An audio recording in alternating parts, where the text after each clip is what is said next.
One. Let's get it, America. It's the big time, the drinking champs, the guys who do it all when we do what we does and everything. It's a fire sale in Chicago. It's a bunch of super teams in LA.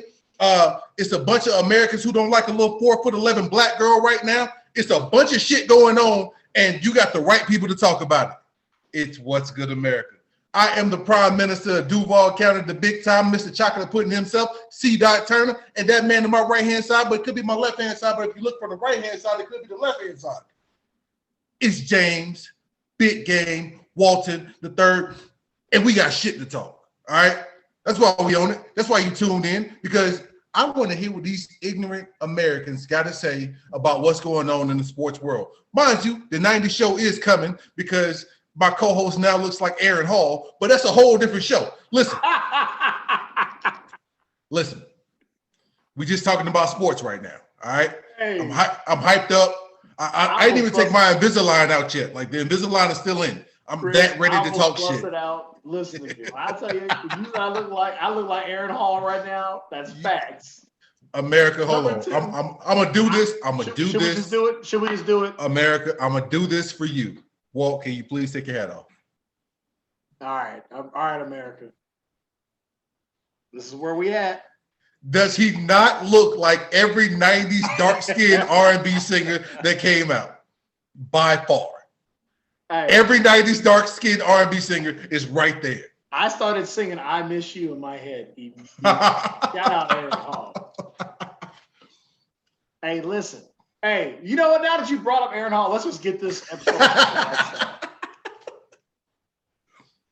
So I guess the best part is, of course, I can't really step to the name of love that much anymore. But hey, at the end of the day, I got Aaron Hall because he's the originator. See, I could have went a different direction. I was respectful, and I went. I think I took the venom out of that. Where you're like, man, I was gonna really go at your guy, but it's a no that R. Kelly. I think the PC way was heavily influenced by Aaron Hall's. There you go. Ability. And Aaron Hall is one of the great voices. See, that's the 90s. And technically a part of the 80s too, because Teddy Riley is guys, man. So that's why that episode is so big. And that's why Chris loves to try to debunk the 90s with his foolishness. Like he wasn't born a year after. Dude, it's pure like that. Screw it. Okay, listen. We're gonna keep it on sports right now. All right. There is a new super team in LA. And actually, there's a couple super teams in LA right now. We will start with the original one. I guess we'll go with the Lakers because they just picked up the Brody. They picked up Russ. I'm just going to go straight into it. That's probably a difference of 8 games. Maybe 9. First and foremost, I'm going to come from a different side of this. I'm happy for Russ. Why? Russ gets to play at home. I got that. I'm going to start there with that.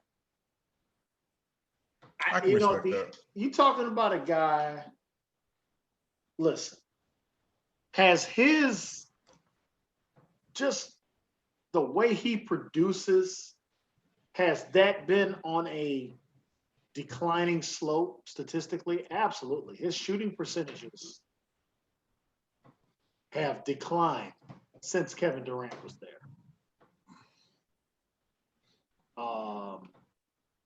But here's a guy that did not want to leave Oklahoma City. He tried everything in his power to take a pseudo expansion team that should have never left Seattle in the first place. Save our Sonics. Like, should have never left Seattle. And he tried everything he could to where he looked at them and they looked at him and said, listen, we like the Miami Marlins, man. Like, we try to, we have to get it all in one swoop. We got to draft it, and we got to hope we got the right coach, and we got to make that run. We get a 3-4 year window, and then we got to blow that thing up, and then we got to try again. Like, that's who they are. Like, they had their window when they had 3 MVPs on the court at the same time. That's phenomenal. And a defensive player of the year in Serge Ibaka. That's insane. That was for their, and then Steven Adams, who's been all defensive team. That was their starting five. That's pretty. Actually, I was just starting for James Harden was coming off. Came off the bench. Yep. So that's what that team was doing, to where they could say, "No, James, we need your offense off the bench because we need buckets. We'll start Thabo Sefolosha, somebody that the Bulls drafted. Don't get me started on Thabo Sefolosha, even though he has done great things for the Black community. So shout him out in that way, but like foolishness.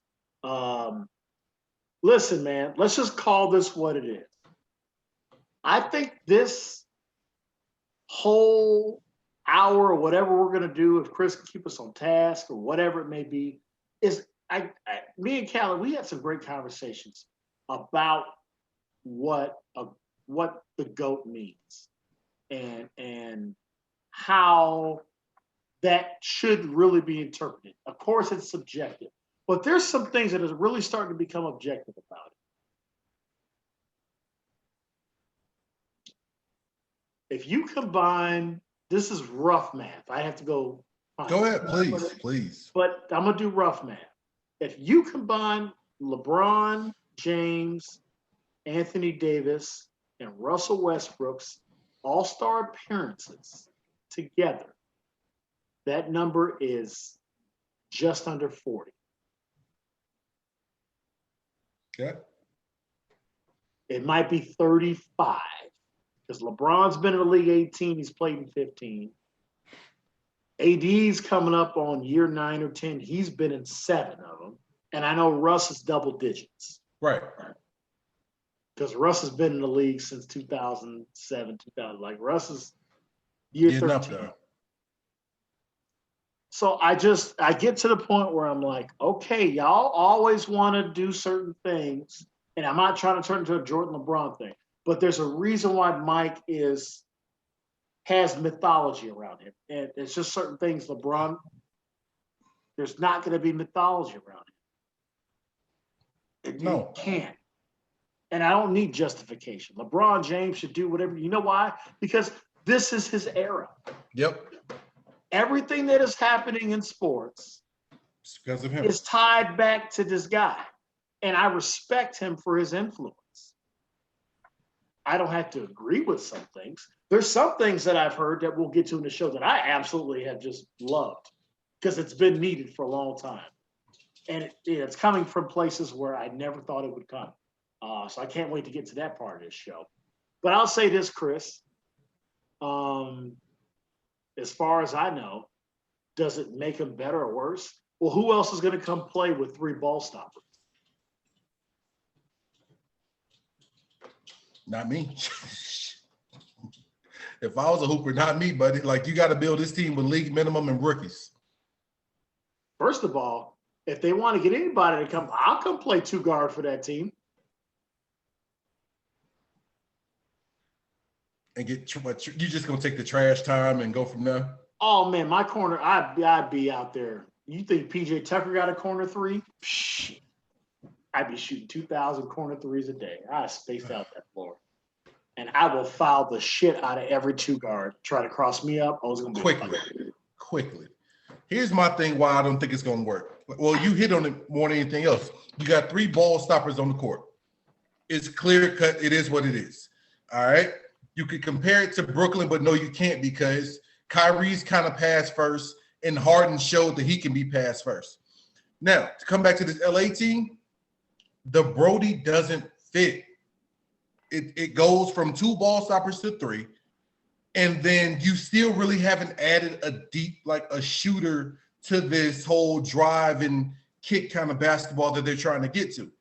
LeBron's jump shot has gotten significantly better. I agree. AD, he can knock it down from time to time behind the line. I'm not going to say that the Brody is Ben Simmons-like because that would be the most disrespectful thing I can say. Yeah, but, I can't even believe you thought that. It's not even remotely close to that because Russell Westbrook can get buckets.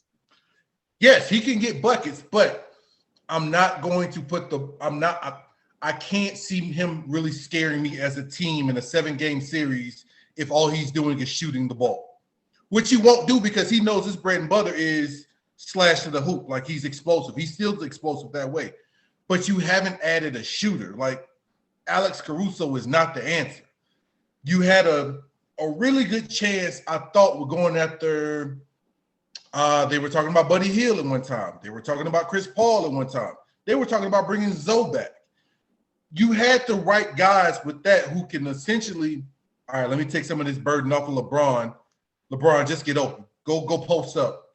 Go run off this screen to catch a lob, whatever. Like, you could have took some of the wear and tear off of LeBron by getting somebody that was pass first that can catch him in mid-stride instead of him having to walk the ball down the court. Okay, now it's the Brody's time to walk the ball down the court. Okay, well, now let's walk the ball down the court and give it to Anthony Davis in the high post. All this is now 10 to 12 seconds off of the shot clock. And it's going to lead to more bad shots than it is anything else. Yes, it's going to be entertaining basketball to watch when you see a lob thrown to AD from the Brody. Like, it's, mind you, I love the Brody. I just love the Brody as an. I love Westbrook. Let's let that be known that is a. Yeah, it's no Westbrook hate at all. Russell Westbrook has forever been one of my favorite players in the league. Like, his shooting woes have been, they're different from like a, Giannis, who you can't disrespect Giannis anymore because he just put 50 in a closing game. Yeah, you gotta exactly. take Giannis' name out your mouth. All my basketball heads, take it out your mouth. Because when the money was on the line, that dude delivered. He showed up. And that's all we ever ask of our guys. He don't have to win nothing else. Dirk Nowitzki ain't had to win no more titles. Nope. He showed up when he needed to. Understand what I'm saying? So I want to get that off my chest too. Here's the thing about Russell Westbrook and why it will work. Look what Washington was able to do towards the back half of the year. The one thing about Russell Westbrook that does get talked about, Chris, in media all the time, but it's contagious. He plays so hard. Like, he is a working man's basketball player. And this is the one thing I could see. If he could just get back to his field goal percentage being at 45%. That's big. So if he could become a little bit more efficient, getting that 25 points, if he get his 25 points and he's going like, 7 out of 13 and get back to shooting. This is a guy who should shoot 85% for the foul line, and now he shoots 66. If he could get back to that, making 6 out of 8 free throws, I'd take 75%. Yeah. You do have a problem. And this is the other thing that I did read, but what can you trust? Because we're going to get to our next guy because it's hilarious. Like, we have to keep talking about a guy that I hate, but I loved everything that I heard, and it was amazing to see. But here you are in this situation where he's home, I think I don't know. I don't want to know because anybody, please, just let me know if you're watching the show. I want to say Russ lives in L.A. in the offseason. I think he goes to L.A. That's where his family's at. I think his family was with him in OKC because he knew that was their tentpole. Right. And I think once that happened, he probably put them back in L.A. like, all right, Daddy's going to go play, and then I'll be back in the summer. I'll be back. I feel like that's Russ is that type of guy, like, because he's big time on family, like, but he's also big time. Daddy's got to go to work. Like, he's one of, it's nice. Russell Westbrook, quietly too, Chris, is one of the pure good guys in the NFL. I'm sorry, in the NBA too. NBA, yeah. He's such a good dude, man. He's abrasive. He'll curse in interviews, but that ain't got shit to do with his character. No. Phenomenal man, phenomenal human being. Dude, he's like the NBA version of Marshawn Lynch, pretty much. Like, I just want to play ball. Like, they're the same person. Exactly. It's the Bay and it's LA. Like, it's the same person. Just the accent is different. Like, they just, yeah, I can do without the fame and everything else. Just give me the ball. Like, I just want to hoop. I just want to play ball. Like, y'all asking all these stupid questions. I just want to hoop. Yeah. So I think for Russ and just what Washington did to make the playoffs to me was very impressive with him and Brad. Now, so let me ask you this before we move on to something else. How long before Brad is just like, you know what? I've held on as long as I can. I'm out. I think it's going to get to the point where I think he wants to stick it out. That's what I've been reading. But here's what's going to happen. That team's going to go, we need more capital. We got to deal you now. Like, he's the hottest guy in the market right now because he's the guy. That's why you're hearing him, you're hearing Dame. It's some of these teams that are a player away. Bradley Beal is that type of guy because he's shown that when he has the ball in his hands, he'll give you 30 a night. Yeah.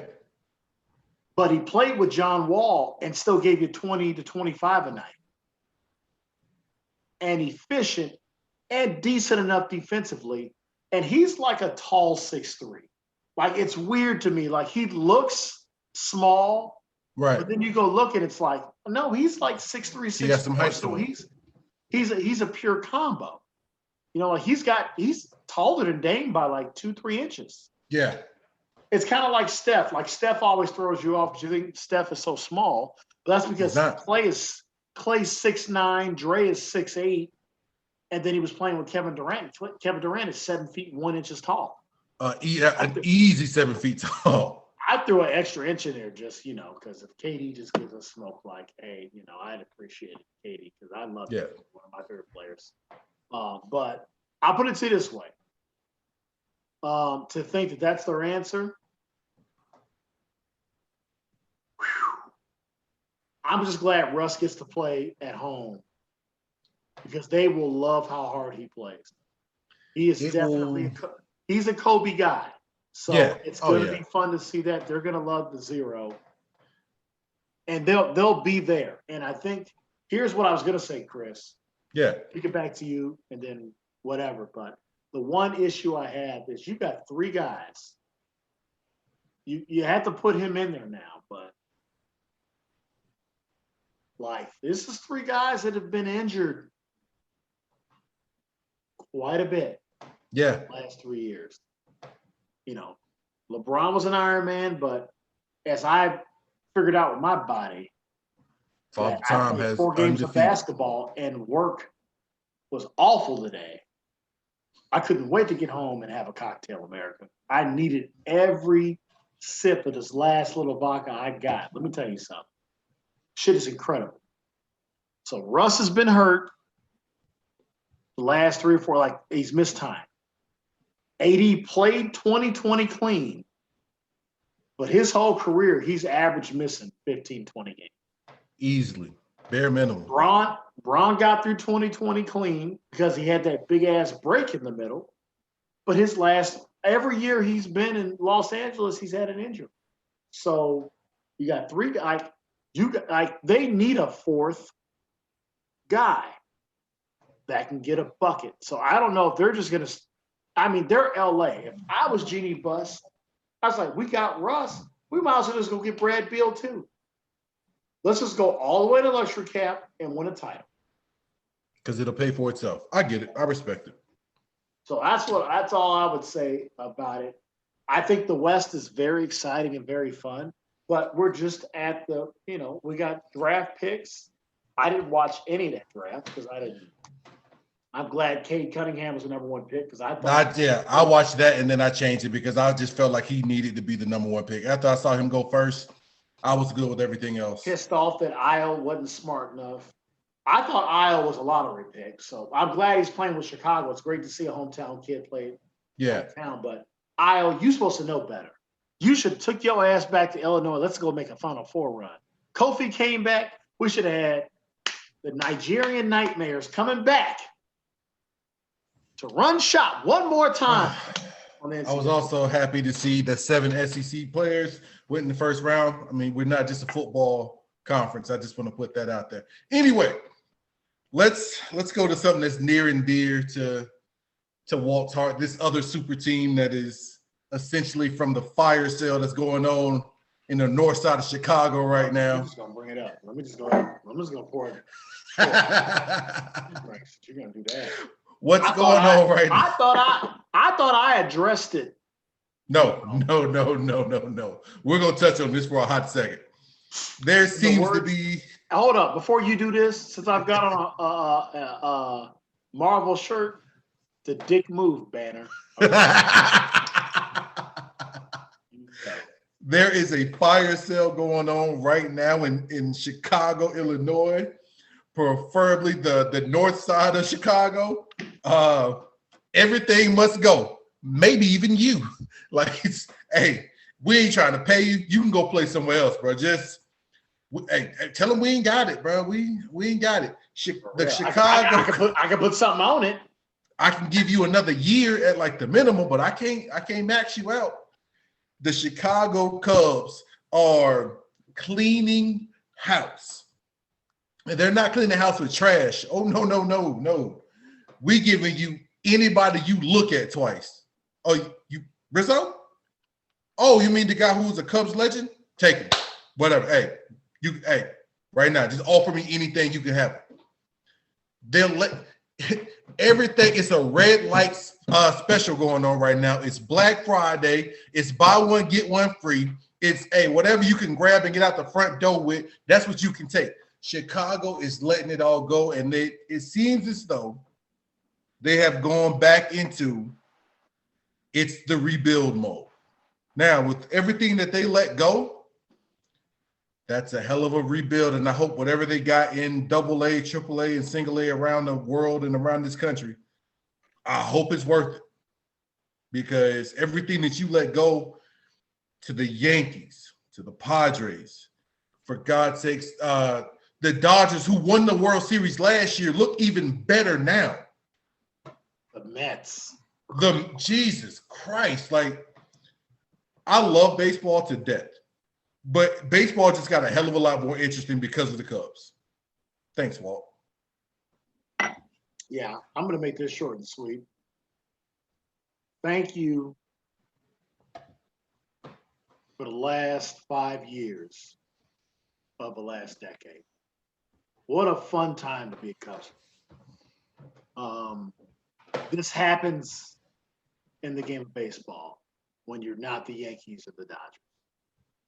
And what's crazy is that at one point we were giving ourselves those chances. We were paying those money. So, okay, Ricketts. I've seen Wrigleyville. So have I. They've made their money. They're full of shit. Let's call it what it is. There's so much being invested around Wrigley Field because of that championship. That one, bro. You lived there. Remember the Taco Bell that was right by the stadium? Yeah. That's all that's left. The McDonald's is gone. That's like a hotel now. Like, it's crazy, dude. Like, they've got high rises. There's like a Lucky Strike down there now and shit. Like, it's, come on, man. Wrigleyville is it, dude. Like, Wrigleyville is like one of the best. As a matter of fact, it's so weird because Wrigleyville is Chicago, but it isn't. Like, Wrigleyville is an entity all by itself. So when I say this, like, I say like Wrigleyville is one of the best baseball towns in the country because it's a city inside of a city inside of a team. Yeah, it has its own rules. Like, the bars in Wrigleyville, like, that's the one place where the security, like, you act up, the security can still beat your ass in Chicago. Everywhere else, like, there's cameras and, like, oh my God, I can't touch him. I've got to, like, escort them. Yep. Yeah, like in downtown and the different neighborhoods that are downtown. Wrigleyville, Get your ass whooped. you get your they got some old school dudes. They drive a long way to come get that. You know, they still paying you cash in your hand. Yep. Like, we're not paying these dudes shit. Let's get these guys, they 150 in their hand. Like, you know. So I mean, this is a short and sweet one. Like, Yeah. it was one of those things. The Cubs were in first place at one point. Yep. You know, I feel bad it's happening on David Ross's clock because Rossi means a lot to us. But you know, there can be it's an exhaustion. And I'm not going to neither confirm or deny what that says about the attitudes of these players together, but they did accomplish one of the greatest sports feats in history, and they'll always have that, and it'll mean everything. Which is going to transition me into something that I told my wife I would not talk about because it has become one of the most obscenely divisive things I have ever seen in my life in sports, because neither side is seeing the middle. And I started to do it and talk about it. Where it's like, am I upset that my team is probably not going to compete for a while? Yeah, I'm pissed off. Do I understand why it's happening? Yeah, the Ricketts are cheap and they don't want to have Yankees payroll. I'm fine with that. So let's rebuild. Let's see how good our scouts are. And hey, it's time for some people that haven't had to earn their money. So earn Scouts, GMs, presidents of operations. It's time. But I'm going to shift this to Simone Biles. I'm gonna be honest with you. I'm going to shift because this is going to take up the rest of the show. I guarantee you, because I think like no, it's fine, and it's fine. We got time this weekend to go over the other shit. But yeah, I'm telling you right now, we got to talk about the other guy. But when I talk about, like, there's credit that I want to give to a guy, and I know for a fact he's too busy. He doesn't even watch our show. But Steve Whitehead, to me, is what really made me pay attention to this. He's the only guy I've seen in my little cushion of social media that has a true middle view of it. So, like, my views on this started with reading something Steve Whitehead put out about Simone Biles. But this right here is the shit where we have a problem in this country. Period. Because nobody wants to be wrong about a certain part of it. You either have to be 100% right or that's it. And that's not the way the world works. Okay, so I'm going to start there. I'm going to pass to you because I got a shit ton to say about it. And you have a daughter who is very competitive, who is very much a stud already at a young age. So the floor should be yours to really kind of bring this in. I'm just going to open it up with that's the problem. And I know you're going to come. Yeah, of this joint the same way I'm going to come and be honest with both sides. Like, so do you think, CT? So I'm not in the middle. Like I'm on her side, and I got to back her front and everything else. So if you look at it, all the greats, the really, really high upper echelon guys, and I mean guys like people, not just men, they get exhausted. Yeah, they get exhausted. Mike left, played baseball for something different. Like he ran off. He was the greatest player in the world and left to go play baseball for a new challenge because Pops died, mentally drained. I've done everything you can do. Yeah. That's it. Like, I've done it. Brady, for bad or for worse, had to get out of New England. It was mentally draining. You know what? I just need to change the scenery. All right, let me change some things around. Let me get down here to Florida. I like what they got going. It's a young team. It's something different. You get that change, and you feel better about yourself. Now, here's where I get super pissed off about it. They keep comparing her to what's Carrie Strug, the young lady whose leg was like messed up in the, I want to say like we were kids, like the '88 Olympics. Carrie Strug was, Carrie Strug was the Atlanta Olympics. That was '96. Oh, that was 90s. Damn, that seemed like so much longer. So they keep comparing her. Chris, I know that, and I'm gonna get Dominique Dawes Dawes. later. Dominique Dawes. See, I'm glad you. Dominique Dawes. Hell, hey, Listen, look up Dominique. For those of you who don't know. Listen, I love my wife, and I will never trade her for anything else. But Dominique Dawes. Dominique Dawes in the 90s. Oh Lord. She was like America, understand. She's killed. Like, let me tell you, everybody, Dominique Dawes is killing in today, in my opinion. Please. That all y'all all over. First of all, I'm just gonna go right for Head of Snake. She's killing Beyonce. I'm sorry. Yeah. That is straight murder. I think that's all I gotta say. So Dominique Dawes was it. Like Dominique Dawes was like the gymnastics version of like the 90s Halle Berry. Like she was it. I'm willing to bet that our former frequent third leg of this here, Mike Bazemore, would probably tell you his love for watching gymnastics in the Olympics. It probably started with Dominique Dawes. I'll bet money on that. Any African American male between the ages of, I'm gonna say about 32 and 44. Yeah, that's a good window. Dominique Dawes is where you got your first crush from. Like, she was it. Boy. I know we kind of got off topic, but Dominique Dawes was it. Listen, what was it? What was in the 90s? It was Halle Berry, Dominique Dawes. Neck and neck. Same level, bro. Like, hey, all right. Okay. All right, okay. I'm sorry. So they keep comparing her to Carrie Strug. Let's make that comparison. So Carrie Strug came off like, yo, like my leg is killing me. It's hurting.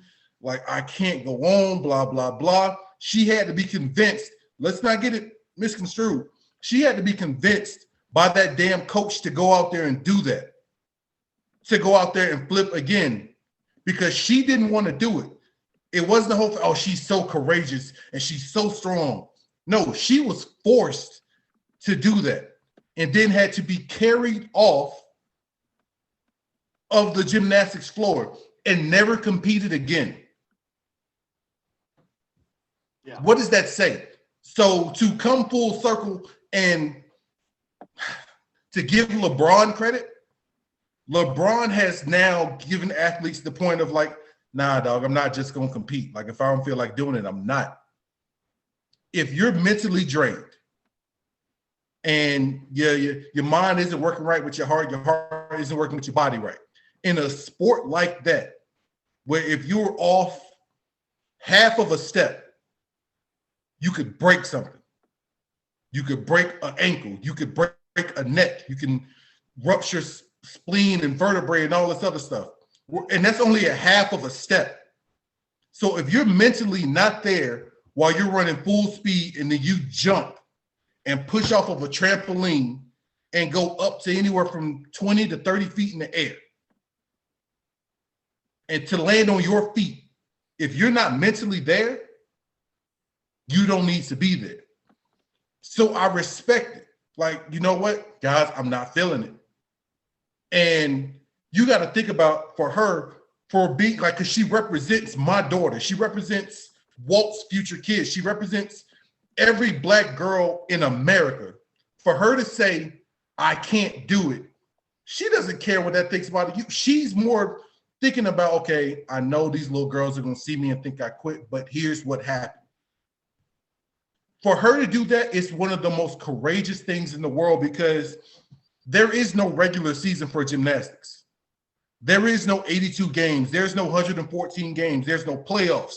There's no AFC championship. There is the Olympics. Like, yeah, you get your world championships here and there, but they're competing and practicing everything for essentially a world championship and the Olympics. So they're competing for 2 damn things for 4 years.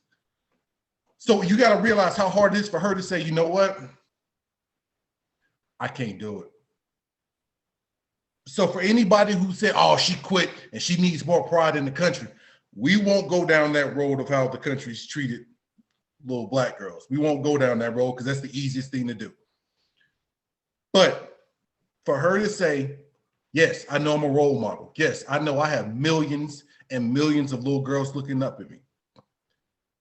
But it's more important for them to know that if you don't feel right, don't do it.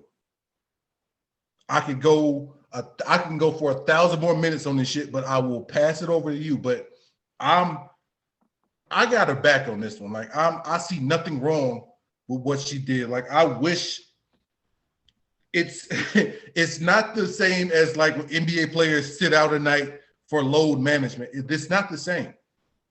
But this is a form of load management where you're like, you know what? I don't have it tonight, and I'm not about to hurt myself for the rest of my life, because if you land wrong, like I've had surgeries. I'm never going to walk 100% right again ever because of the metal and all this other stuff in my body. I appreciate it. Like I respect it, and I can do nothing but stand up and salute the young lady for everything that she did.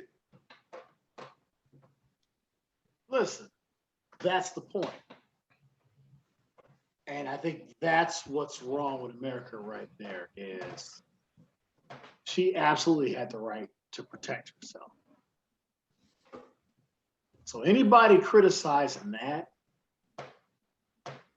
miss me. However, here's the middle that has to be understood. And this is why this is Steve Whitehead. I give him credit for this. I'm gonna make sure I tag him in this when we post this video so he knows that I saw this, because he made me really think about it. Because it made me think about myself when he said that.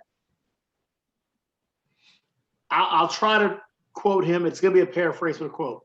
But Steve said, there's gonna come a point where it's gonna be Simone and herself. And she's gonna be by herself. And I'm going to quote James Walton Jr. On this. And what he taught me at a young age. He said, the day you can look at yourself and tell yourself, this is me, and take responsibility is the day you start to become a man. So I would always tell my friend, well, I'm saying, listen, I'm going to tell my dad told me, go look in the mirror. If you can look yourself in the eyes, you didn't worry about it. True. So it's hypothetical because I'm not Simone. But I think Steve made a really good point, because is she highly competitive? Of course she is. She's the greatest gymnast ever to ever live. But who made her put that GOAT insignia on her leotard? She did. That's what's being missed. We're skirting everything. And this is why I talked about what I talked about when I said earlier in the show. We talk about people that proclaim themselves GOATs. And when you do that to yourself, when you say I'm the best in the world at what I do, you go CM Punk on their ass. That's a different show. That we get to. That's coming. I just can't wait for that. And I love Simone. I mean, I'm telling you, like, Simone is dope. Simone would have been what Dominique was to me at the same age. It would have been the exact same. Yeah. I'm just old man now, and it's just like, oh, I can't do that. I mean, she is an adult though. Like Dominique and us were the same. Like Dominique is only like 2 years older than me. So it was like, man, I'd love to date Dominique Dawes. That'll never happen, but I'd love to date her. Like, facts.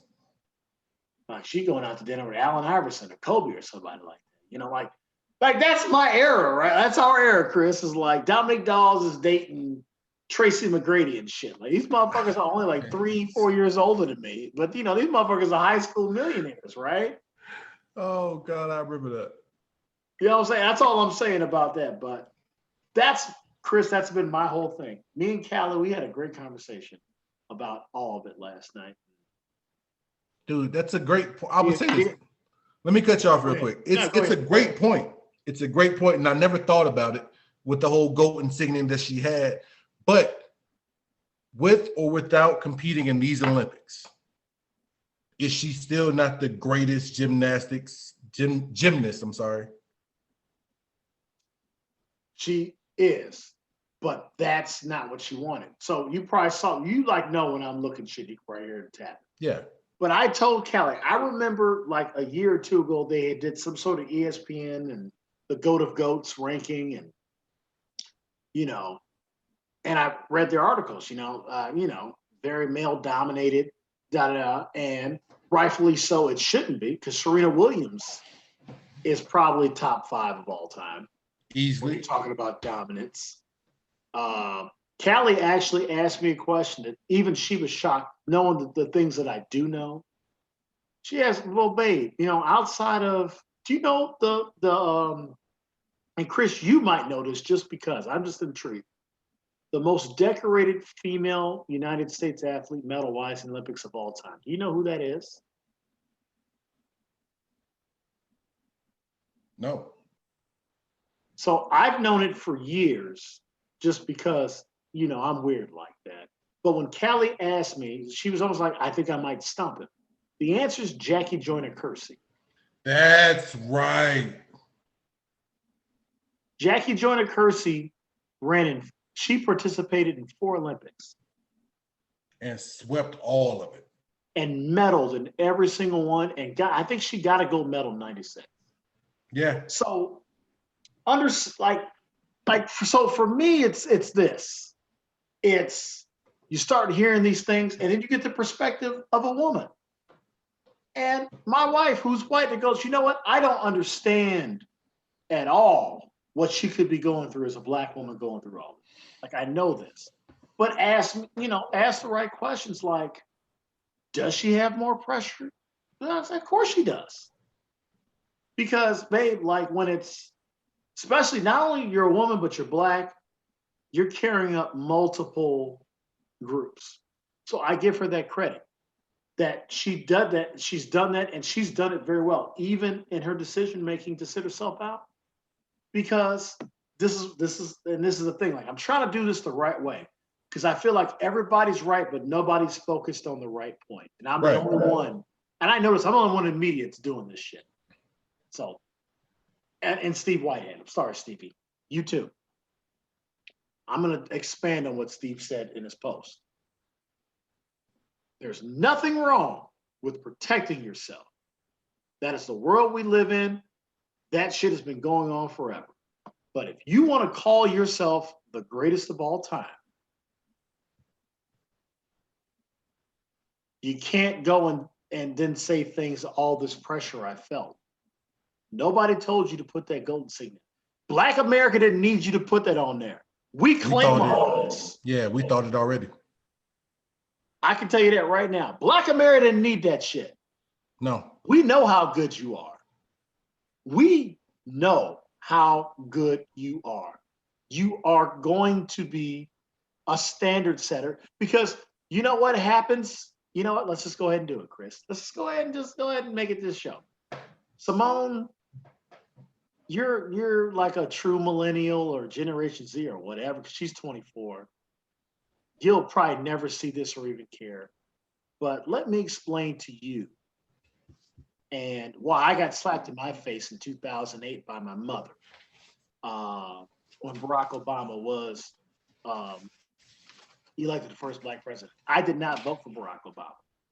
And the reason why I did not vote for Barack Obama is because of the history of this country. When you are the first black person to do something in this country, something horrible happens to you. The worst thing that happens to you is they throw black cats at you like they did Jackie Robinson when he broke the color barrier for baseball. And just called them the N-word and threw some cats on the field. Like, oh, we gonna get them with some cats. Yeah. They shot Malcolm and they shot Martin. They've lynched others. Emmett Till, the first one to go down south and whistle at a girl, and they strung his ass up. That wasn't his shade. So all I'm saying is I support everything you did. You should protect yourself, which is why Chris was going to tie into, I think, what we should talk about in this whole, because this is the whole week has been these events in sports. Yeah. But I also see, and then this is the other thing I brought up to Callie. All right, so now we have two trains of thoughts. We had the Simone Biles train of thought, which there's nothing wrong with that. But now you're also got the mama mentality where the guy tore his Achilles and shot 2 free throws with no heel. And it's rhetorical. What are you teaching your kids? Kobe had no business shooting them free throws. Protect yourself or go all out. What do you tell your kids? This is all rhetorical, America. I'm not talking to Chris. I'm talking to you. What are you going to teach your kids? What are sports going to be? Because I can tell you right now, was my injury as bad as Chris Turner's for the 2 years we played together? No. But I played on a torn groin for 2 years. Torn enough to where our team doctor said, I will hide this from the NFL if you get there. Because I would have failed a physical. And I played every game. Oh, you guys didn't know I caught 68 touchdowns with half a groin. I should have sat myself out to protect myself and healed up for a month. But was that team going to win a championship, let alone 2 in a row, without my presence? No, because I was a piece that needed to be there. It wasn't about the scoring. Oh, okay, a lot of it was about the scoring. Yeah, but that the other helped. part was the personality, the dances. Who's going to go ahead and hug and kiss all these kids that we don't want to do this shit? We just want to get paid. 6 will do it. 6 is going to handle all that. Man, please. Give me my check. Give me my check. No, give me my check. Fuck all that. I'm going to go hug and kiss. I'm going to go around before the start of the second half and high five everybody in the front row. I did that every home game for 2 years. And Not I commend like I need some applause for that. Nah, I commend you and I respect you for it because when we came back from halftime, my whole thing was, all right, let's get this shit over because I got a ball of Crown waiting on me. So I, of course, interject myself for 2 reasons. One, it's my show. I'm going to do what I want to do. But number 2, let's look directly at what we should be discussing. Is Simone Biles the greatest gymnast to ever live? Absolutely. Her 2016 performance, I don't think was ever done before her. But does she get into the, oh, Chris, watch this word. Like I went to college for a couple of years. Does she get pushed into the pantheon of the greats? You mentioned Jordan leaving. He sure did leave because it was too much, but he came back. Got beat, and then beat everybody's ass for 3 more years. And then the Bulls said, all right, we're not going to give you your way. You got to go. And it's not just him. It's Ali. They threw Muhammad Ali in jail. Muhammad Ali lost his fight to Frazier, the 2 undefeateds. It took 3 years away from him. And then he beats George Foreman in his prime when he's on his way out. And that's when he became the greatest of all time. And I don't think people really realize how big George Foreman actually was. You brought up Tom Brady. You got to give Tom Brady more credit. Oh, yeah. The dude played on a busted knee the whole year, and nobody knew. Magic shot. And his old line said, shit. We got you. He can't take that shot. Like, we can't protect him every play, but we got to protect everything from that shot. from the knee down, yep. from everything down. We got to protect. If he gets hit, like, hey, we just couldn't hold it. Like, and Tom knew, like, all right, I got to protect this knee. But still, like, so that's what I'm saying. Like, protection is always key. But greatest of all time is because of perseverance. I think I just made a T-shirt. I'm done. I ain't really got much to say after that, so I'm gonna go right into Give Me a Minute, America, because you've actually you changed. Nope, you got time. I'm gonna parlay this because I want to at least talk. Okay, you want to just talk about him tomorrow? You want to? We can do it tomorrow because the thought you have on my Give Me a Minute is now changed. So I want to, before I forget it, I want to get into it. Okay, because my Give Me a Minute was gonna be Simone Biles, but I made it part of the show because I love her to death. Mine still is. So Simone, I love you to death, and I'm so glad what you did because you really have set a movement. Yeah, like it is, and I'm intrigued to see what happens from here on out. All right, so man, stop interrupting you. Oh no, you good? I poured way too much vodka. I thought we were gonna go for an hour and a half. I can't drink all this in 5 minutes. So America, I just took my sip. Run with me and give me a minute. Walt brought up the rhetorical question of, what do you teach a kid? Do you teach a kid the old school, essentially, Mamba mentality? You give everything you got and you leave it all on the field, and I will carry you off the field. Or do you teach your kid, listen, play hard, but protect yourself? And it hit home because my daughter knows, and I hate that the Mamba mentality is just like the kind of the umbrella of it, but it's the old school way. Like, you leave it all on the field. My daughter's 10 years old, been playing soccer since she was 5 or 6. She knows now, she knows now, and she does well. She knows now that if she falls down on the field, if you look over there at daddy, I'm sitting there just like this.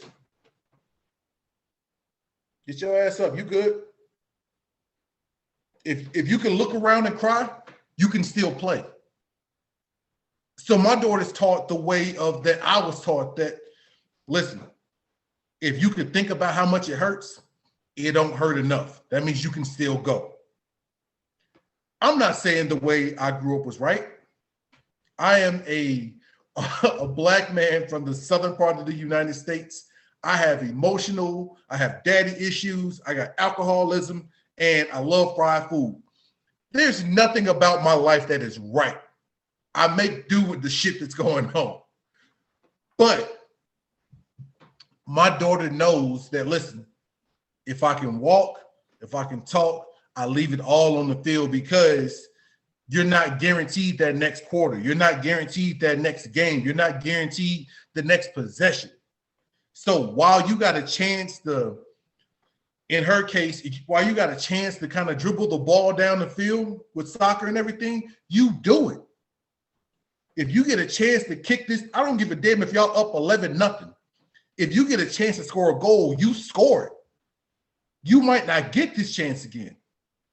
Like, if you get a chance to steal the ball from this little girl who probably shouldn't be out there against your team, I don't give a damn, baby. You take the ball, you go score. Pass it to one of your teammates so they can go score. Nothing's wrong. Nothing's wrong on either side. But you got to pick one. Like, you can't go back and forth, I don't think. And you're not wrong with whatever you pick. But in my opinion, you leave it all out there. And like my mom used to tell us, if I got to carry you off the field, and my mom's 5'4" in heels, then I'll be the first one out there to carry you off the field. My kid falls down during the game. Hey, the coach will run halfway because she'll lay there for a second. And then she'll look at me like, oh shit, he gonna say something. And she's gonna pop up because I know it's not that bad. If it's that bad, I'm gonna beat the coach out there. But my mentality, the way I'm raising my kid, if you can go, and whether it's against an 0-11 team or it's at the Olympics, you go. America, that's been my minute. Yeah, man. I mean, beautiful. You know, I don't even know if I just want to try to lighten the mood or if I'm just going to. I mean, this is it had to be talked about. Like, this one, I'm actually going to play back to Cali because I went from saying I was not going to talk about this to. We had to. Like, we're not doing our job. This is literally, it's this and the fact that I got to put a mask on at work tomorrow. It's really been the most type of deal. So I'm going to stay right on task with what we've been talking about. So America, I think we've actually kept it at a good window here because this clock. Oh, yeah. So Nope, America, it's not. Let me take a big old gulp.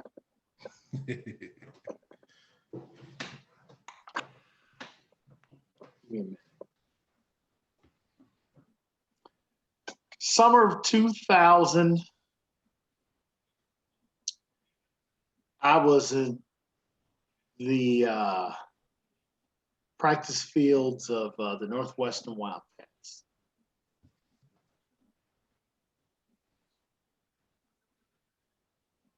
And was verbally offered to play football for the school that I brag about on this program. My mother cried. My father nodded in approval. And at that point, it was the greatest day of my life. I had been taken around campus. My teammates had to do drills that day. Anybody that had D1 offers didn't have to do any of that. A lot of guys running routes that day. You know, Chris, like I said, I don't know what star I was, but I was star enough that they said, big we're enough offer you in 3 days. Which Big is enough. all I needed because I had decided that's where I wanted to play my ball. Took a lot of convincing. Took a lot of free trips to Northwestern because they just kept inviting your boy back. Oh, he lives up the street. Tell him to come back over here. They don't live but 25 minutes away. I think they had Google Maps before we all had Google Maps. Anyway. On the same field that Owen Daniels was playing on, fractured my femur and knew something was wrong. Coach, something's wrong. Like, I've never been hurt like this before, to where like sprained some things. I had broken wrist, I had broken fingers. Something's wrong, coach. Randy Walker within earshot and said, I'm gonna offer this kid money in 3 days. Same guy, same height, different frame. That's probably about $175. I think that might be generous. I suggest you get up and go back in there. For the last words I heard before I ran a fade route on 10, heard my leg crack a little bit more, back pedal, catch a fade, and touchdown, and became a preferred walk-on that day. Let me tell you something about what it means to just have the mentality, you know what? It sucks, but I'm destined to be great. And I'll do whatever. See, all our young viewers and anybody, like you guys call it Mamba mentality. Where I was born and raised, it was called the law of Jordan. No matter what you did, you were trying to get to the pinnacle. So to refute the only thing you said where I have an issue with was he left. Yeah, he left as a champion. Yeah. He didn't leave because he couldn't get the job done. He finished the job. The only other team, it might be teams. I don't know if the Minneapolis Lakers did it back in the George Mikan days. But the only other team at that point that had ever won 3 in a row was Bill Russell's Celtics. So I refute what you say about Jordan leaving. Jordan left and he was a champion. Yeah. And then he lost his daddy. And then he said, you know what? Nah, I'm good. And we also know there might have been some other things. But I'm not getting into that because Mike's my guy. Mike's. All I'm telling you is I broke that leg. And here we are today. I am 100% with Chris. I'm 100% with my wife. I'm 100% with everybody. And I'm 100% with Simone Biles. But I would tell you this. The only things I lay asleep at night is the ball I dropped. Or, man, what if I would have ran another track season? I never quit. And Simone Biles didn't quit either. All I know is for me and my satisfaction, there's a reason why I've got my national championship that don't compare to no gold medal. And there's a reason why Chris Turner and I are best friends to this day. Because the things he finds out more and more than my other teammates, they understood. They're hearing this now and they never knew. That was game 2, Chris. Colorado. Groin was gone. And the only time I missed practice in those 2 years was it took 2 outrageous things to happen. One, I caught the goddamn swine flu in 2000. So that's why I'm trying to avoid other things when I talk to people. Like I have a whole lot of just shut the fuck up. I'm letting it go in my time. Sorry, Mom, Dad, Mama Sharon. Shut up about everything that's going on. Because if you haven't been a part of a true pandemic before this pandemic hit, sometimes your opinions don't matter to somebody like me, that it affected me and we were on our way to championships. And a lot of us were getting NFL. Like I was in the middle, right? And like it was my college years all over again. That was my senior year, was that year. It paid out. And actually my junior year. That was my junior year paying out again. All of us were rebooting on agents. It was a good year. It was a good year. So all I'm saying is, so I can get done, because I can get crazy long-winded, of course I do in this segment. But Simone, I'm with you. You do what you need to do that's best for you. But I tell you this, I just hope that when you're my age, your regrets are very minuscule. Yeah. And I would tell that to anybody that's going to be an athlete. There's nothing wrong with protecting yourself. Just always make sure you're doing it for the right reasons. And then always remember, if you're going to call yourself the greatest, then that means you better live up to the expectation of what greatest is. Because there's been a lot of people before you that's done some shit. So good luck topping that. And to every gymnast out there, good luck topping Simone Biles, because she is the go-to gymnast. Been my long-ass minute, America. So, America, with all that being said, it's been another fantastic, spectacular, splendorific episode of What's Good America. I am C. Turner. I just got us canceled, Chris. I think that might have been the episode that did it. I think Black America. I think my own dad's gonna cancel me right here. No, we've said so much worse shit than that. Like it's. I think that might be over. I don't think I did. I thought I did. I don't know if I did right. If we don't get canceled by what I say on the '90s episodes, I'm pretty sure we're okay. Like it's because I say some outlandish shit that Black people disown us. So like I think we're okay.